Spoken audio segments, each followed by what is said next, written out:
All right, man. You already know what's going on. Once you see that camera light on, it's your boy D, aka Mr. Live at 5 himself. Now, I know you're probably thinking, bro, look at your background, man. It's dark as hell. It is no way that it's 5 o'clock. But you know what they say? It's always 5 o'clock somewhere. Yep. So, we got a special guest in the building, man. I met this dude at the studio, in the booth. You know what I'm saying? So, I'm not gonna do an intro. I'm gonna let him do his introduction. So what we're gonna do is you start off by your name, where you from, and we'll just go from there. All right. So I'm GX King. I grew up in Baltimore by way of Georgia. My roots are in Albany, Donaldsonville, Atlanta. So I always rep Georgia hard. But just a little East Coast, a little South. Now we out here in Texas, man. You do it bigger in Texas. You get all types of stock up in Texas. You live your life in Texas. Yeah. It's not all cowboys, man. We get it. So first, I've been wondering this, and I think I seen you posted, but I'm not sure. But where the name GX King, where did that originate from? Man, so that's kind of like in this new direction I'm going with, releasing music and just being in the social media space and seeing all the real potential that's in it and kind of branding, branding myself in that space. I was like, should my focus always be? And it's on like one of the three pillars I feel of the black community for the direction we need to go. And that's Marcus Garvey, so that's the G, Garvey. Malcolm X, that's the X, GX, and then King, Martin Luther King. Garvey, he was building enterprises and building the people under, one banner. He set the blueprint, man, and he got sabotaged in ways, but he was like the building aspect of business and, economics and commerce, like he was doing it. Then X, he was more of the, by any means By necessary. any means necessary. About action, about defending yourself, about, reprogramming the mind and understanding the brainwashing that's actually happening. And so just his stance and the role he played in our community and our story, in this human narrative. And then Dr. King, man, he did different types of strategies, and the church has always been the most organized group in the black community. So no matter you feel negative or whatever about it, I mean, it's a very, useful, group of people to, maybe build some alliances with, because, I mean, organization is how you get it, and that's one of the pillars. But, and King, he actually, people say we came into a burning building, and there were ways that we adopted through in this segregation that we took on some negative, parts of society. But, he did make it possible for us to get real money in this society by being able to blend in more and navigate and get into different areas, though it is harder. But, that's a strategy as well. So there is value in that, So, we just got to learn how to put all these different ideas, what the forefathers have set for us, and how do we take it to the next step. So that's GX King and those three pillars. And there's many more, but those are the three that I focus on for this journey that, I'm beginning with this. Okay. So I always wondered this, and I've heard different answers, but why don't you think, or what you think about Martin Luther King getting a holiday and not necessarily the other ones, like like Garvey and Malcolm X? Why do you think they wasn't given that same? I guess I don't want to say respect, but in a way, kind of respect of actually having a day versus Martin Luther King, which he actually put, like you said, he put some work in, you know. But why you think those other two, just because that's in your name, but why you think those other two didn't get that same respect? I guess. Yeah, man. I mean, if anything, if we say why doesn't the United States make it an official holiday of their government? I figure they're going to pick. Hey, we're going to pick one of these. We're not going to do all of them. This is what we choose. And for everybody else who want to celebrate, nobody is stopping us from True. saying it's important to us, and we're going to celebrate this day. So, we act like it's almost like an invisible, fence that this dog doesn't know.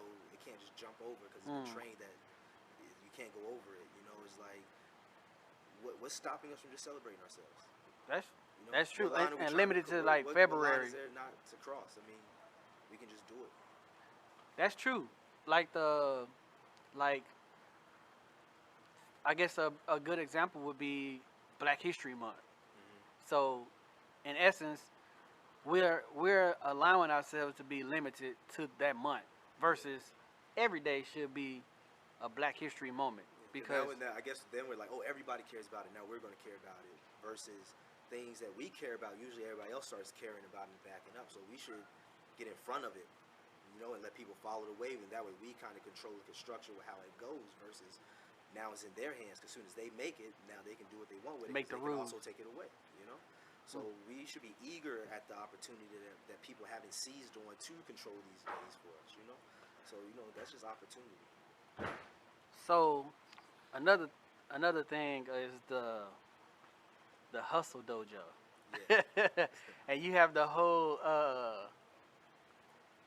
don't want to get the nationality, but you know the whole Asian culture thing, karate thing going on.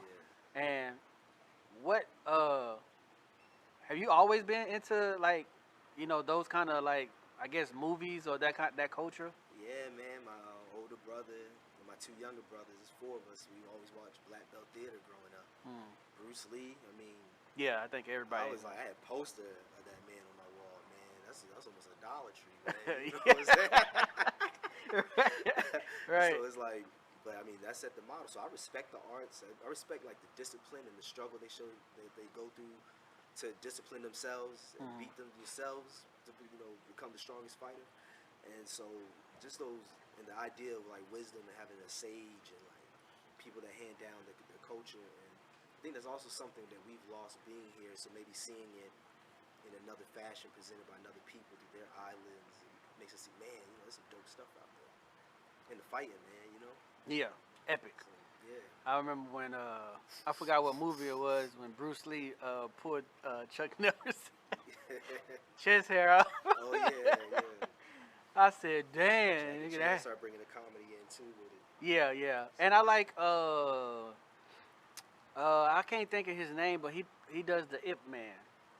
Oh yeah. See, That my brothers were here. They're like know the names. Yeah, man. aficionados with that stuff. I got put on by a homeboy. It was like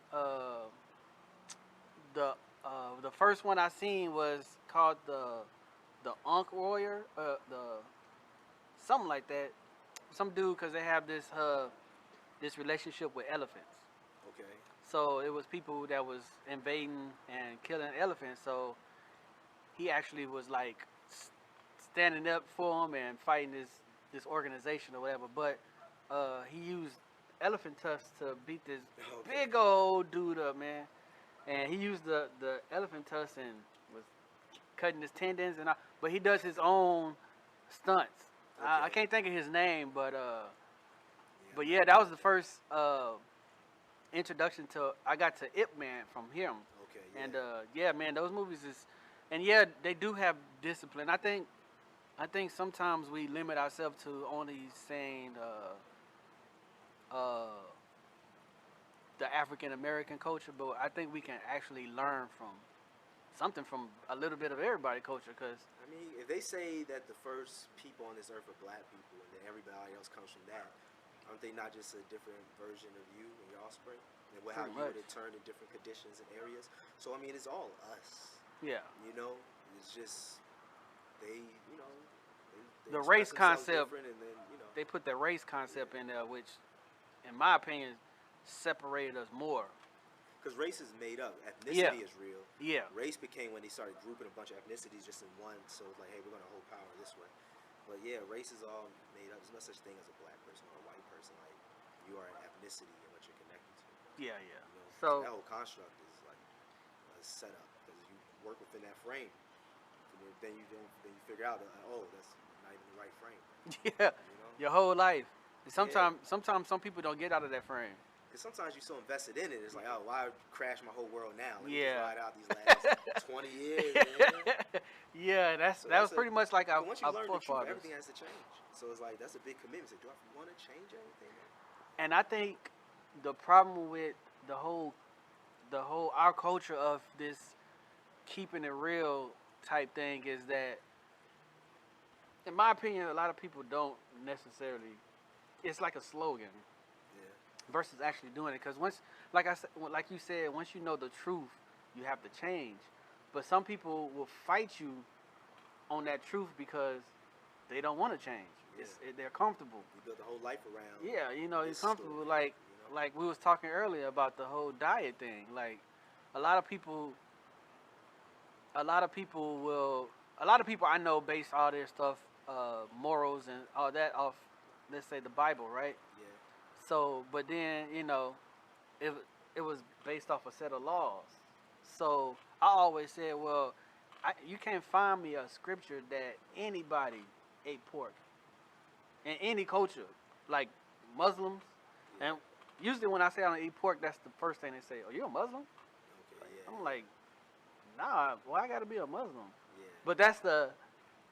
that's the that's what's been identified. So that's how they get So yeah, identified. because like, the way that came about was through the Jewish culture that transitioned and turned into a Christian community. Because most of it was the Jewish people. Mhm. They had those dietary laws, but Mhm. so they didn't want to limit the Greeks now coming into the fold of foreign Christianity because that food barrier. They're like, well, they can't become a part of us. This is this is our tradition.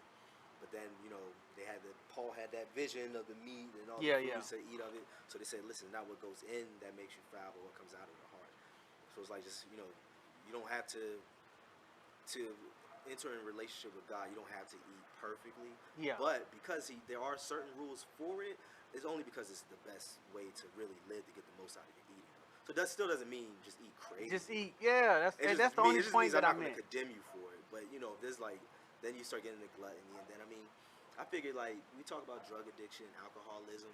Food is a real addiction because Yeah. you eat it for a certain pleasure and a dopamine. So you make a decision. What do I want to eat? What's going to make me feel the best, most pleasure right now? That's how most people decide what to eat next. I know I do. Shoot, I was Ice doing cream. that for a while too, man. I drive to Walmart at 2 o'clock in the morning Yeah, for that Ben and Jerry's strawberry cheesecake ice cream. yeah. I It's good to even treat when you lay yourself. down, you like, bro, I can't go to sleep Yeah. without biting. I just need a taste. Yeah, But see, that's the thing. When you start eating good regularly, you can do that occasional thing once. and a it won't week, harm twice a you week, as it much won't as mean you nothing. just eating. I'm still on whatever. my journey with that. So this is the transition Yeah, I'm yeah. making. So I'm not trying to say it like I'm about to take everything off and start selling you my powder. But so far as I'm going, I'm noticing now. I'm trying to think about eat for energy. Like what's going to give me the most energy right now. Yeah, yeah. I That's see how I'm that in trying your to think post too. Yeah. You know, your post uh, at the end. At the end in the description, I'm gonna drop his IG, man. Go ahead and follow, man. It's really Hustle Sensei. yeah. It's really, man. And when you look at it, it's we have this thing called what is it? Off the Dome Wars. Off the Dome Wars. Yeah. So freestyle. it's a couple of us. Just in there just spitting. But Spit. for the most part, like it's very informative. So he's not just posting about BS. It's stuff that you can actually research and learn, and it's a lesson behind it. So if you want to follow his page, man, I highly recommend it. Like I said, I'm gonna put his IG page in the description, man. And it's a follow, man. It's a follow. In my opinion, he should have more followers. You'd be surprised how many people that do positive stuff. A lot of people don't rock with it. But you know what? I'm starting to see these numbers not as the goal is to keep growing, but it's not really at a certain pace where you want to just grow so fast that you get a lot of people who like it but don't love it. And like the more people that you can actually get to be like love what you do and believe in what you're talking about, even if it grows slowly, if these are like committed people to just what you're speaking about and think is true, then I think you have a stronger connection. I saw this article about this lady who had 2 million followers. She put out some shirts and some merchandise, and because she didn't sell more than 30 items, they couldn't ship anything. But they're like, how do you have 2 million followers? You can't ship nothing because there was no real connection. They just had tactics to grow really fast, but the numbers were hollow, and so you can't get real feedback on what people really like or not because you're messing up with the books. You know what I'm saying? Yeah. So Wow. don't mess with your books. You need to see the real feedback. Wow. That's crazy. But I say that a lot too on I'm more active on Facebook than Instagram. Okay, yeah, I got off the Facebook. Yeah, and I sometimes I detox myself from Facebook. I get off for a week or so because sometimes it'll get redundant. You see the same things Yeah. over and over again, and you got some people on my feed that's positive, encouraging, and then you just got some people that's they just living. See, what I found is that Facebook is just a place where I'm connected to just everybody like I've met and kind of know already, and are throughout the course of my life in general, and family members and things of that nature. Instagram is more like I'm connected to the whole world, so I can post things and the whole world gets Can to see actually it, see and then it. I can actually interact with people everywhere. Facebook is kind of like unless I learn how to work it better, it feels like I'm just connected to my sphere of actual influence in like real life. You know? Yeah, that's actually true because most of my people that's on Facebook is from San Antonio, Houston. Yeah. I don't really have no people like from Nebraska or anything. But on my IG, I got a lot of different people on my IG. So yeah, actually that does. And then when you hashtag something, a lot of people be like, oh snap. Let me see. Oh snap. I So think he got more social media videos. is going to change the whole. It has changed the whole game, and Hmm. like I think for the future of the black community too, man. I was reading this article, not article, no, it's this book I'm reading, W.E. Du Bois, Black Reconstruction, right? Hmm. And so he was saying it was easy to kind of control African that were in America when they were slaves because they were all isolated in all these different spots, isolated from each other. And while the white society, they were all interconnected to be able to patrol and catch you if you ran away and went somewhere else and this and that. So it was a connected web of them, and we were all isolated. So that's how it was easy to control us all. Why you couldn't coordinate everything that great or have successful. We had a bunch of rebellions, but super successful ones because we weren't as connected. We were messing with people we haven't interacted with like that. So I think what we've carried on is this sense of isolation and not connecting with each other because that's how we learn to survive all our life, And social media has actually opened up the opportunity to peer into how other black people live and think and do things. Right. Where you may have been more secluded to the diversity of the black African American and the diaspora world. Like you would think the way media portrays it that we're all just kind of one kind of way. But when you get out here, you see, oh man, all types of households doing all types of things. Some of it good, some of it a little wild. But it's like, okay, it's like this is who we are. These are the different types of people, the different thoughts, and I think we'll be able to connect better. So I think social media is helping solve a problem that we have inherited of just kind of isolation and not working, as a group thinking. Not group thinking in a bad way, but just being able to think on one accord to be like, we're going to move this way and we'll hash out, the differences as we go.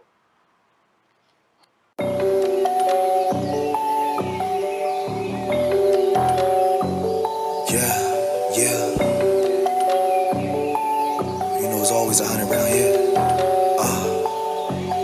Yeah, me and you and me, that's a fantasy. Me versus my enemy.